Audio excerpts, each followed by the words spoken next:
You have to face the darkness within you. Meet the real-life Jedi Knights by Daniel Lavelle, The Guardian, adapted by Newsela staff. Althea Thompson closed her eyes in the middle of a field in South Carolina. She tried to feel her way forward. Thompson, now 35 years old, had spent years trying to find a spiritual home. Then she began training to become a Jedi. For 12 years, Thompson trained with the Force Academy. The online community provides educational courses on Jediism.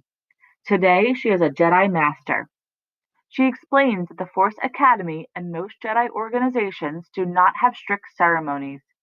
Jedis do, however, follow a code of ethics that centers on resisting harmful emotions and promoting peace.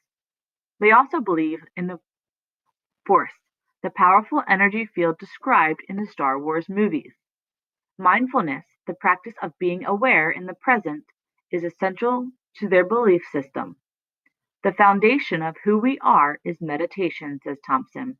To most people, Jedis are priestly, lightsaber-wielding warriors from the Star Wars movies. However, the real-world religion may come from an internet prank. Before the 2001 United Kingdom census, an email encouraged people to record their religion on the form as Jedi. Since then, many have tried to turn Jediism into an organized belief system. Many Jedis consider Jediism a system of thought rather than a religion. They see it as a spiritual operating system on which any religious program can run. Jediism is a spiritual practice. Thompson herself had a complicated journey to Jediism. Her early childhood was difficult and she was taken into foster care. She was raised in the Catholic Church but left, looking for other spiritual homes.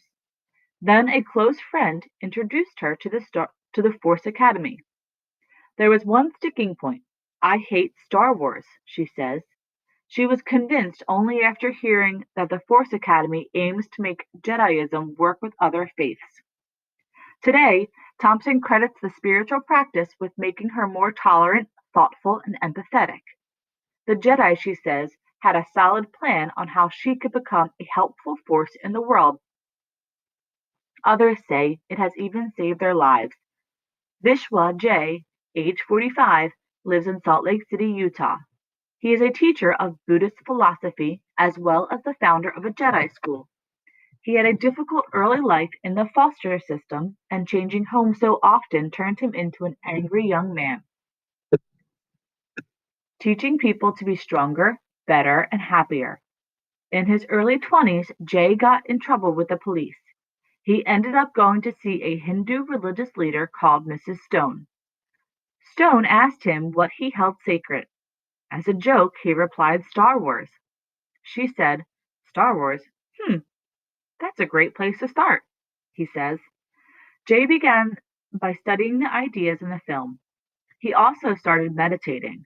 One of the things that I learned from the Jedi philosophy was that being emotionally stable means facing the darkness within you. Jay, now a father of 5, is no longer an angry young man. He says much of his new happiness is due to Mrs. Stone. "I'm pretty sure that I would have ended up in the grave by now because I had no knowledge of myself. I had no real concern about anyone other than myself." Jay Tipley, age 38, is a meditation teacher based in London, England. Before she had even watched the films, people called her a Jedi. "Because of mind mastery, I teach people to make their minds stronger and repel other people's mental influence. I teach people to become better, stronger versions of themselves," she says. "The Force gave me everything." Is she a real Jedi? Well, it depends what you mean, she said. She does, though, teach fencing at her lightsaber club. Fencing is a great way of training your muscles, your focus, and your sense of balance at the same time, Tepley says. Everett Radcliffe, who goes by the Jedi name Arasag Winterthorn, agrees. He practices lightsaber flow, a kind of sword fighting that keeps him healthy. It's a really intensive on the body, and there's just so much to learn to keep getting better at it.